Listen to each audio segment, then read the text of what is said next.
이렇게 캘리포니아 주법이라든지 시대가 네. 전기차로 가면은 지금 어쨌든 1위는 테슬라인 거잖아요. 그럼 테슬라는 더 전망이 계속 좋을 수밖에 없겠죠? 네, 그걸 한번 보시죠. 예를 들자면 혼다 같은, 그러니까 토요타 같은 경우에도 우리 앞으로 대단히 많이 전기차에 올인할 거야라고 뒤늦게 발표를 하고 있어요.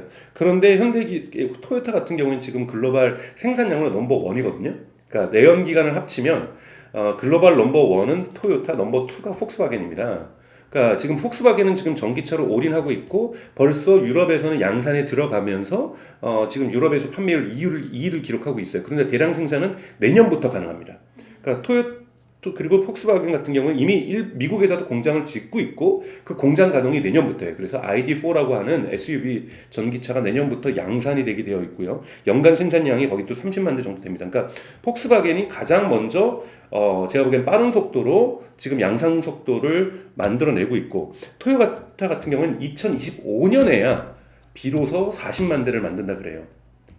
그러니까 그러면 2025년까지 토요타는 깨작될 수밖에 없는 거죠. 그러면 그때까지 예를 들자면 테슬라가 압도적인 시장 우위를 점할 수가 있고요. GM 같은 경우에도 본격적으로 그러니까 LG랑 예를 들면 지금 배터리 공장을 짓고 있는데 이것이 언제부터 가동되냐면 23년 하반기에 가동이 돼요. 배터리 공장이 23년 하반기에 가동되고 뭐 GM도 하머라든지 몇 가지의 전기차를 갖고 있어요. 그리고 뭐 한국에도 있는 뭐 쉐보레의 전기차도 좀 갖고 있지만 볼트라고 하는 이 대량 양산 체계는 GM은 24년부터 가동됩니다. 그러니까 2024년까지 GM이 가동되니까 테슬라는 그때까지 시간이 있는 거고요. 토요타 같은 경우는 2025년에서야 비로소 시작되니까 본격적으로 여기서는 양산 체계를 갖추려면 2030년까지는 토요타는 가야 됩니다. 토요타는 멀찌감치 경쟁력에서 떨어지고 있고요. 포드 같은 경우에도 2024년과 2025년을 본격적인 대량 생산의 시기로 보고 있다는 거예요. 그러면 양대 자동차인 GM과 포드 같은 경우는 지금 SK하고 같이 협업을 하고 있고 공장을 지금 배터리 공장을 포드는 3개를 짓고 있는데 그중 2개를 SK랑 같이 짓고 있습니다. 이 공장의 가동이 사실은 25년부터예요. 그러면 25년부터 배터리 수급받아서 자동차를 대량 생산하는 것은 25년이나 26년까지 갈 수 있다는 거고요. 그리고 또 미국의 이제 스텔란티스, 과거에 이제 크라이슬러죠. 집을 생산하고 있는 것. 여기에서도 삼성 SDI하고 배터리 공장을 지금 미국에 짓고 있는데 이것이 가동 시점이 25년입니다. 그러면 이 스텔란티스가 본격적으로 지프를 전기 자동차로 만들고 대량 생산할 수 있다는 건 또 25년인 거죠. 그렇다 보면 이게 지금 미국의 3대 자동차 업체들 그리고 지금 이제 프랑스 기업들 같은 경우에는 지금 우선은 유럽 내수 시장을 지금 공략하고 있기 때문에 지금 이 유일하게 경쟁을 그러니까 생산량에 있어서 프로덕션 캐파시티에서 이 테슬라를 위협할 수 있는 것은 폭스바겐 정도가 될 수 있는데 폭스바겐의 속도도 30만 대, 50만 대지 이렇게 200만 대씩 되지가 않고 있거든요. 그렇기 때문에 압도적으로 이 테슬라가 시장 지배력을 갖는 것은 미니멈 저는 2년은 있다고 봐요. 그러면 이 2년 동안에 뭐 제가 주가 전문가는 아니지만 주식 전문가는 아니지만 플럭투에이션 오르고 내리라고는 있겠지만 지속적으로 시장을 도미넌스하고 있는 지배하고 있다는 소식들이 뉴스들이 나올 때마다 테슬라의 주가는 상승할 수밖에 없습니다. 그래서 테슬라의 주가를 상승하게 하는 것은 예를 들면은 8월 달에 예를 들면 테슬라가 중국 공장에서 베이징 공장에서 7만 7천 대 생산했어요. 여러분 생산 이퀄 테슬라는 딜리버리 즉 판매입니다. 7만 7천 대 뭐 요즘 뭐 인기가 떨어졌다는 말 모델이 오래됐던 그걸 다 팔아요. 왜 제가 이 얘기를 하냐면 저는 뭐 현대기아차가 지금 미국에서 7천 달러 보조금을 2023년 1월부터 주게 되는데 저는 그 보조금을 현대기아차가 못 받아도 다 팔릴 거라 보고 있어요. 왜냐하면 이미 F150 같은 경우에도 그렇고 포드에도 그렇고 현대기아차도 그렇고 미국 딜러들이 웃돈 주고 사가고 있어요.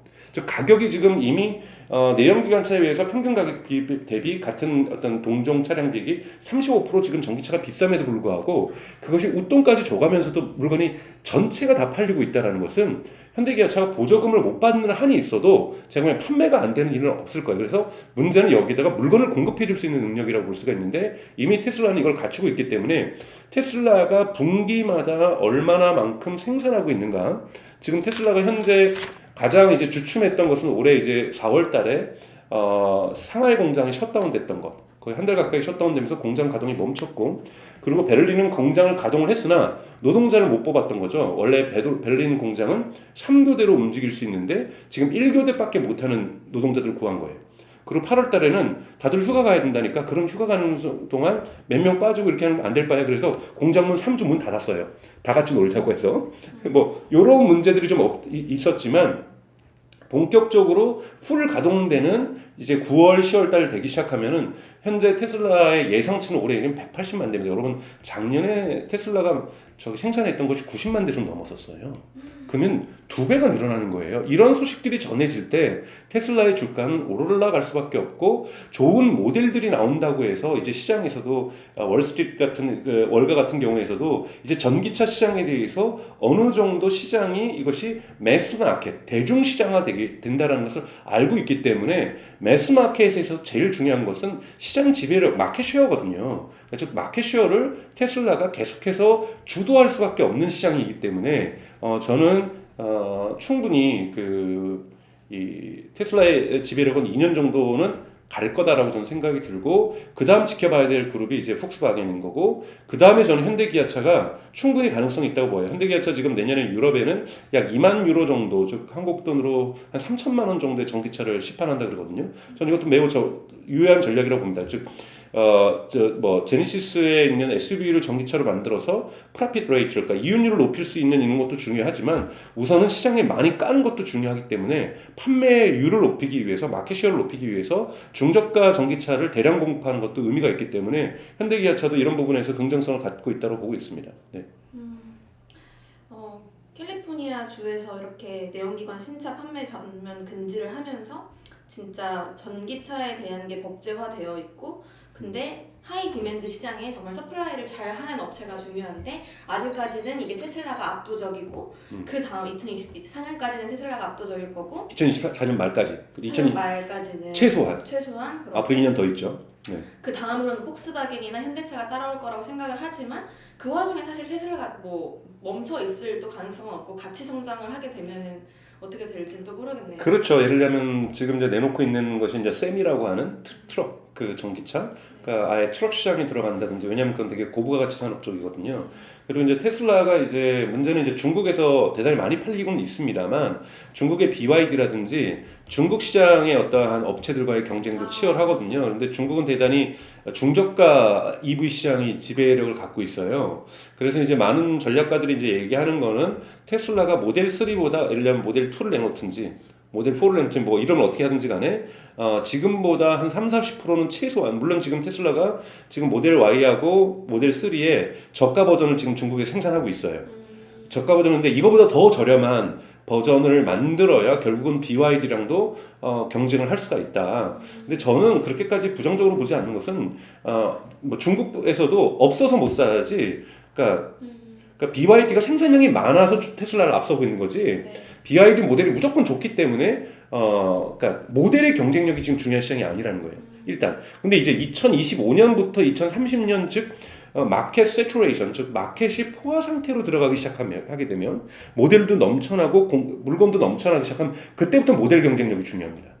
어떤 물건을 팔 것이냐. 이때까지 테슬라가 무엇을 준비할 것인가 저는 두 가지를 준비할 거라고 봐요. 모델에 있어서 중저가 모델이라든지 흔히 말하는 어포더빌리티, 즉 구매력에 맞는 구매할 만한 가격, 사람들이 감당할 만한 가격으로 시장의 저변을 확대하는 전략도 분명하게 할 거고요. 이건 현대기아차도 하겠다고 얘기를 한 거고 당연히 이건 폭스바겐도 하고 있습니다.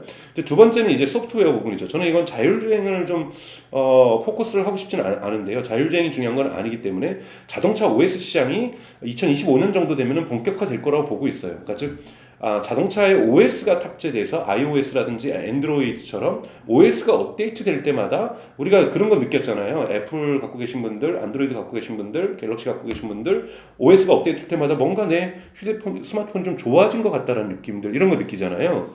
그것처럼 자동차의 OS가 업데이트 될 때마다 자동차가 좋아진다는 느낌 이런 걸 받는 것이 되게 중요하거든요. 근데 아직까지 지금 소프트웨어를 갖고 있습니다만 엄밀한 의미에서의 자동차 OS는 테슬라도 아직까지 내놓고 있지 못하고 있어요. 그렇기 때문에 이 2025년부터는 예를 들면 모델 경쟁력, 그 다음에 생산의 캐퍼시티가 이제 본격적으로 되면서 사람들의 수요를 충분히 디맨드를 커버할 수 있을 테니까요. 그리고 두 번째는 자동차를 운전하면서 또는 자동차를 갖고 있으면서 어떠한 유저 경험, 유저 익스피리언스를 갖게 될 것인가. 이 부분이 되게 중요한 경쟁력이 될 거라고 저는 생각이 들고 이런 부분에서 미리 선제 투자를 하고 있는 데가 예를 들면 유일하게 뭐 거기도 지금 현재는 폭스바겐 정도고 그리고 구글이라든지 애플이 진짜 파트너를 찾고 있는 요런 지금 형국이기 때문에 이 부분도 좀 지켜보면은 분명히 시장의 국면이 변한다는 거예요. 지금은 서플라이만 무조건 잘하면 되는 국면. 무조건 그냥 대량 생산하는 이러한 국면이라고 한다면 2022년부터는 전기차 시장은 모델의 매력도 소비자가 지금은 물건이 없으니까 무조건 기다렸다가 사야 되는 거지만 그때는 고를 수 있는 상황이 되면 소비자의 선택의 폭이 넓어지고 취향의 폭이 다양해지면서 대단히 경쟁이 치열해지는 시장으로 전환될 거고 그때도 과연 테슬라가 시장의 지배력을 갖고 있을지는 조금 더 지켜봐야 될 문제라고 보고 있습니다. 네. 정리하자면은 현재까지는 이제 전기차의 서플라이가 가장 중요하지만은 이제 올해 말이라든지 내년부터는 전기차 자체 모델에 대한 매력이라든지 OS가 점점 더 중요해질 2025년 이후부터는. 네. 2025년 이후부터는. 네. 그러니까 2025년까지는 테슬라의 주가는 저는 계속해서 상승, 그러니까 우상향할 수밖에 없는 구조라는 거죠. 어떤 플루투에이션은 있겠지만, 뭐 트위터를 또 산다고 또 설친다든지 뭐 이런 거가 있어서 있을 수는 있지만 우상향의 경향성들은 저는 가져갈 거라고 보고 있습니다. 네. 아니 전기차가 중국에서 차가 2,100만 대나 팔리고 있으니까 저는 중국이 정말 큰 하나의 변동성이 가질 수 있겠다라는 생각이 들었는데 중국이 그 BMW를 정말 좋아했나요? 네, BMW 좋아하죠. 그리고 애플을 또 좋아하잖아요. 네네네. 그런 것처럼 꼭 중국 기업 뭐 BYD 아니더라도 테슬라가 어떤 브랜드 이미지로 OS로 큰 사랑을 받게 되면은 가능성이 있어요. 그러니까 예를 들면은 사람들이 물론 독일 차라고 생각하고 있지만 BMW는 그냥 BMW의 브랜드로 좋아하고 유일하게 지금 미중 갈등이 이렇게 심각해도 유일하게 팔리고 있는 것 애플의 아이폰이거든요. 사람들이 애플은 그냥 독립적인 그러니까 미국에 속해 있는 브랜드가 아니라고 느끼는 경향이 있어요. 특히나 이제 영 제너레이션이 좋아하는. 그렇죠. 젊은 세대. 그러니까 테슬라도 마찬가지예요. 네. BYD가 경쟁력이 있어서 물건을 많이 판다. 뭐 또 니오가 물건 많이 판다. 시장이 충분히 크기 때문에 테슬라는 지금 77,000대를 8월에 생산 다 했는데 다 팔았어요. 그러니까 만약에 그거를 10만 대 만들면 못 팔고 뭐 23,000대 재고가 생길까? 저는 그렇게 보지 않아요. 10만 대 만들면 10만 대 다 팔 수 있는 시장이에요. 그렇기 때문에 시장 규모가 너무 크기 때문에 뭐 그런 걱정, 그러니까 이런 걱정을 때문에 지금 만들 수 있는 능력만 있으면 다 팔 수가 있기 때문에 만든 능력이 중요한 테슬라나 BYD, 뭐 폭스바겐, 현대기아차 이런 기업들이 앞으로 당분간 2025년까지는 전기차 시장을 주도할 가능성이 높다고 보고 있습니다. 테슬라 사야겠네요. 그거는 이제 제가 이렇게 뭐라고 얘기할 수 없으니까 저는 이제 웃음으로써 정리를 하도록 하겠습니다. 정말 전기차 테슬라도 사고 싶네요. 좋죠. 살 수 있으면. 네. 네, 감사합니다. 네, 고맙습니다.